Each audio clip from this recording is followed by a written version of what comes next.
Shalom dan salam sejahtera untuk kita semua. Izinkan saya untuk memperkenalkan diri. Nama saya Elizabeth Lusitania Saragi dari kelas 4A Teologia. Nah, di sini kita akan membahas tentang peran teknologi di dalam gereja. Teknologi adalah suatu cara yang kita gunakan, yang kita pakai di dalam suatu kegiatan untuk melakukan kegiatan kita lebih baik dan lebih maju. Nah, di sini kita juga dapat melihat bahwa teknologi ini yang kita jumpai banyak ragamnya. Ada teknologi kesehatan, informatika, dan lain sebagainya. Tetapi di sini kita hanya berfokus kepada peran teknologi di dalam gereja. Nah, peran teknologi dalam gereja ini sangat berbeda dalam teknologi-teknologi yang lainnya, yang dimana dalam peran teknologi dalam gereja ini untuk lebih membangun iman jemaat, untuk mengembangkan jemaat, untuk lebih mendewasakan iman jemaat, dan juga untuk mengatur organisasi atau komunitas iman. Nah, sehingga dalam teknologi yang memiliki peran penting dalam gereja ini, dalam rangka berpikir manajerial, menyeluruh untuk menata, mengembangkan, menyalurkan, memajukan jemaat. Nah, jadi di sini kita dapat juga melihat bahwa teknologi ini tidak hanya berjalan di tempat, tetapi teknologi ini juga berkembang. Nah, dari zaman ke zaman, dari masa ke masa, dan dari waktu ke waktu. Jadi teknologi ini semakin berkembang dan berkembang. Tidak hanya berjalan di tempat saja. Nah, teknologi ini berkembang dan maju melalui pemikiran-pemikiran kita, melalui sarana kita yang kita berikan kepada teknologi tersebut. Nah, jadi banyak perubahan, dan bahkan kita dapat mengembangkan sistem-sistem yang baru untuk menjadi panutan-panutan dalam penggunaan teknologi ini.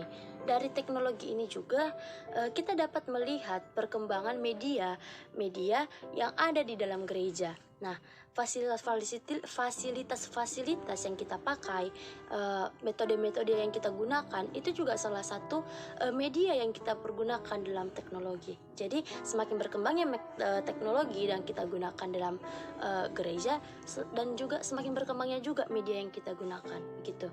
Jadi teknologi dan media ini saling jalan gitu, saling berjalan sama gitu.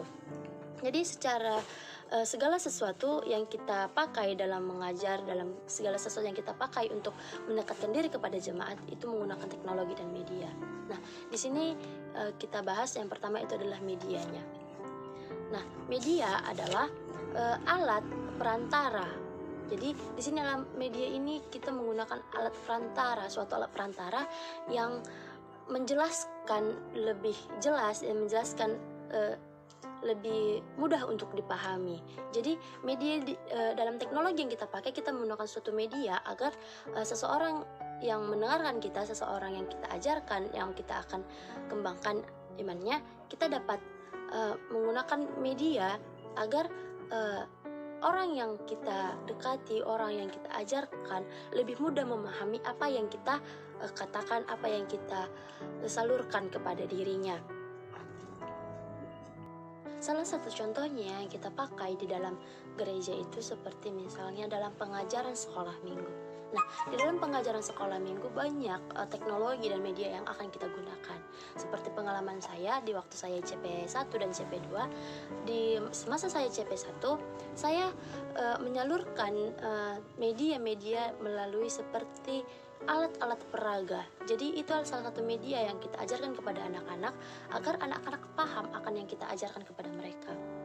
Dan juga di dalam ini juga kita juga perlu menyumbangkan suatu pemikiran-pemikiran seperti mengajarkan mereka tidak hanya dengan perkataan-perkataan saja, tetapi kita juga membantu mereka anak-anak sekolah minggu, seperti contohnya mengembangkan bakat mereka, mengembangkan apa yang mereka inginkan, apa yang ingin mereka salurkan ke dalam gereja, seperti tari-tarian, seperti bernyanyi, bermain alat musik. Itu juga salah satu media yang kita pakai untuk mengajar, untuk mendidik, salah satunya seperti anak-anak sekolah minggu. Dan juga sewaktu saya CP2, saya juga melakukan hal yang sama. Dan perbedaannya adalah di pas saya CP1, karena saya bisa langsung bertatap muka dengan anak-anak sekolah minggu. Jadi saya mengajarkan mereka langsung gitu. Jadi saya bisa melihat ekspresi mereka seperti apa. Dan itulah salah satu media yang saya pakai adalah dengan cara membuat mereka paham apa yang dengan saya katakan gitu, apa yang saya salurkan kepada mereka dengan cara kita melakukan sesi tanya jawab. Itu juga salah satu media yang kita pakai. Nah, salah satunya juga membuat alat peraga. Saya juga membuat contohnya prakarya-prakarya untuk mereka. Nah, di sisi lain juga di waktu saya CP2, karena di sana masih menggunakan ibadah online untuk sekolah minggu. Jadi di sini saya lebih ingin membawa anak-anak sekolah minggu untuk lebih istilahnya paham akan apa yang kita ajarkan walaupun tidak berjumpa secara langsung gitu. Jadi walaupun dia melihat sebuah video gitu kan, ibadah dalam video, tetapi dia tidak bosan dalam melihatnya gitu. Jadi tetap ada alat peraga yang kita gunakan dalam pembuatan video tersebut gitu. Jadi kita tidak hanya berbicara saja kepada mereka, tetapi kita juga bisa mengembangkan iman mereka. Kita juga dapat memajukan mereka dengan cara kita membuat sebuah alat peraga gitu, seperti contohnya kita membawakan mahkota kalau misalnya kita mengajarkan tentang sebuah raja gitu, kerajaan Allah gitu. Jadi ada alat-alat yang kita gunakan gitu. Nah, teknologi di sini tidak membahas tentang teknologi pada zaman-zaman sekarang. Tidak hanya membahas tentang seperti menggunakan via dalam media sosial gitu, tidak hanya menggunakan seperti alat elektronik, tidak, tetapi teknologi yang dikatakan di sini adalah bagaimana cara kita menyalurkan pemikiran-pemikiran kita agar supaya orang atau jemaat yang kita salurkan pemikiran kita kepada mereka paham gitu. Jadi di sini tidak hanya membahas tentang alat-alat elektronik saja gitu. Alat-alat elektronik ini adalah salah satu penggunaan dari teknik ini, tapi banyak juga teknologi-teknologi yang bisa kita gunakan gitu. Seperti yang sudah saya katakan tadi, seperti mungkin bisa dengan cara mengajar mereka menari, bernyanyi, bermain alat musik. Itu juga salah satu teknologi dan media yang dapat kita gunakan untuk mengajar. Jadi di dalam peran teknologi ini dalam gereja itu sangat-sangat penting. Nah, salah satunya seperti di suatu organisasi kita akan melakukan sebuah rencana kegiatan yang akan kita kerjakan ke depannya. Jadi kita harus menyusunnya dari awal gitu. Jadi setiap organisasi gereja pasti menyusun apa itu visi misinya, bagaimana ia akan mengerjakan ke depannya, bagaimana pandangannya ke depannya gitu. Jadi gereja tidak hanya melihat sekilas saja, tetapi gereja juga harus mampu melihat pandangan secara jauh, bagaimana kedepannya dari setiap tindakan-tindakan yang mereka lakukan, setiap kegiatan yang mereka lakukan, dan setiap metode-metode yang akan dikerjakan. Jadi peran teknologi dalam gereja ini sangat-sangat penting. Kita juga bisa menyalurkan sebuah ilustrasi, kita juga dapat menyalurkan sebuah inspirasi,